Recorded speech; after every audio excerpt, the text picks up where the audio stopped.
আসসালামু আলাইকুম। সন্ধে ৭টা। বাংলাদেশ বেতার, রাজশাহী। স্থানীয় সংবাদ পড়ছি মাসুম আক্তারুজ্জামান অনিক।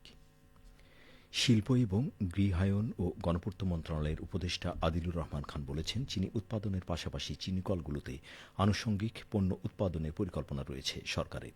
দেশি উদ্যোক্তাদের এই কার্যক্রমে সহযোগী হিসেবে পেতে চাই। উপদেষ্টা আজ নাটোরের উত্তরা গণভবন সংস্কার কাজ পরিদর্শন শেষে সাংবাদিকদের সাথে আলাপকালে এসব কথা বলেন।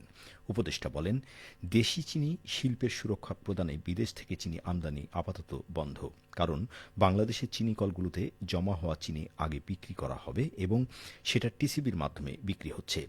চিনি কলগুলোকে লাভজনক করতে আমরা কাজ করছি। এক্ষেত্রে চিনিকলের চিনি উৎপাদন সক্ষমতা বৃদ্ধির পাশাপাশি চিনিকলগুলোতে আনুষঙ্গিক পণ্য উৎপাদনের পরিকল্পনা গ্রহণ করা হয়েছে। এক্ষেত্রে দেশি উদ্যোক্তাদের অগ্রাধিকার প্রদান করা হবে। চিনি শিল্পে দেশি বিদেশি বিনিয়োগ আকৃষ্ট করতে চেষ্টা চালিয়ে যাচ্ছি। শিল্প মন্ত্রণালয়ের উপসচিব আকন্দ মোহাম্মদ ফয়সাল উদ্দিন, নাটোরের জেলা প্রশাসক আসমা শাহীন এ সময় উপস্থিত ছিলেন। পরে শিল্প উপদেষ্টা নাটোর চিনিকল পরিদর্শন করেন। নাটোরের গুরুদাসপুরে পরিচালিত প্রবীণ স্বাস্থ্যসেবা কেন্দ্র এন্ডারলি কেয়ার এর কার্যক্রম পরিদর্শন করেছেন বিশ্ব স্বাস্থ্য সংস্থার কান্ট্রি ডিরেক্টর ড আহমদ জামশেদ মোহাম্মেদ। আজ তিনি উপজেলার খুবজিপুর এলাকায় এন্ডারলি কেয়ার স্বাস্থ্যসেবা সেবাকেন্দ্রের প্রবীণ সেবা গ্রহীতাদের বাড়িতে যেয়ে উপহার সামগ্রী প্রদান করেন। স্বাস্থ্য সচিব মোহাম্মদ সাইদুর রহমানের সঞ্চালনায় অনুষ্ঠানে সভাপতিত্ব করেন এন্ডারলি কেয়ারের সভাপতি অধ্যাপক ড অজিউল আলম চৌধুরী। বক্তব্য রাখেন এনজিও বিষয়ক ব্যুরোর মহাপরিচালক আবু দাউদ মিয়া, কাতার চ্যারিটির কান্ট্রি ডিরেক্টর জাকারিয়া আল মুতাইর প্রমুখ। অনুষ্ঠানে প্রবীণ স্বাস্থ্যসেবা কেন্দ্রকে বিশ্বের মডেল আখ্যায়িত করে বিশ্ব স্বাস্থ্য সংস্থার কান্ট্রি ডিরেক্টর বলেন, বিশ্ব স্বাস্থ্য সংস্থার প্রধান কাজ প্রবীণদের স্বাস্থ্যসেবায় কাজ করা। তাদের সুরক্ষায় কাজ করতে বাংলাদেশ সহ বিশ্বের অনেক দেশ সম্মত হয়েছে। প্রবীণদের সেবায় নবীন সহ সবাইকে এগিয়ে আসতে হবে। পিতামাতা সন্তানদের যেভাবে প্রতিপালন করেছেন, প্রবীণকালে তাদেরকেও সেভাবে দেখতে হবে। বিদ্যুতের প্রিপেড মিটারের অস্বাভাবিক বিল বাতিল, যানজট নিরসন, কোচিং বাণিজ্য বন্ধ, রামেক হাসপাতালে চিকিৎসা সেবা উন্নতকরণ সহ ৩৮ দফার দাবিতে রাজশাহীতে মানববন্ধন অনুষ্ঠিত হয়েছে। আজ সকালে সাহেববাজার জিরো পয়েন্টে রাজশাহী স্বার্থ সংরক্ষণ কমিটির উদ্যোগে এই কর্মসূচি হয়।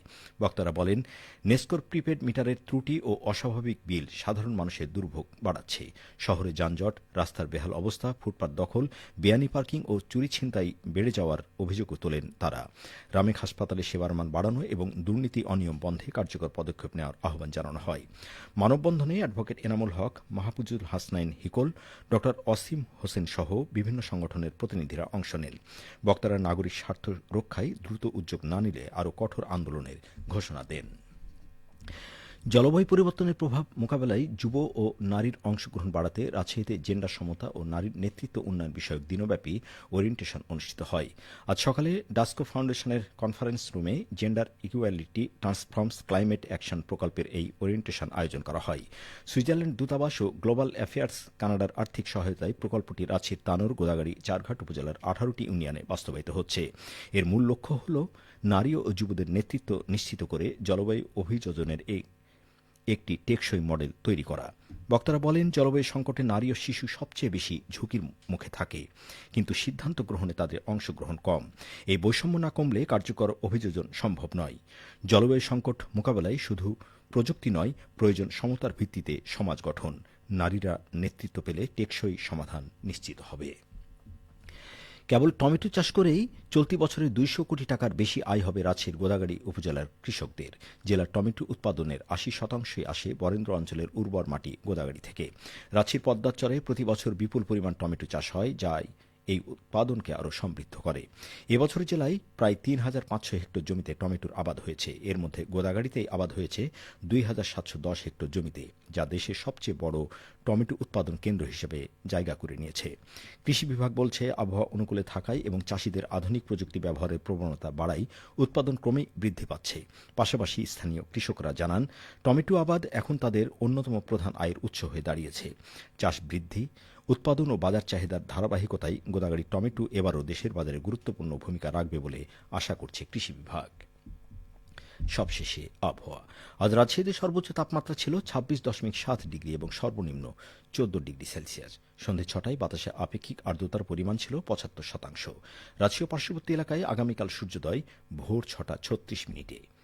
সংবাদ শেষ হলো। আমাদের পরবর্তী স্থানীয় সংবাদ প্রচারিত হবে আগামীকাল সকাল ৮টা ১০ মিনিটে।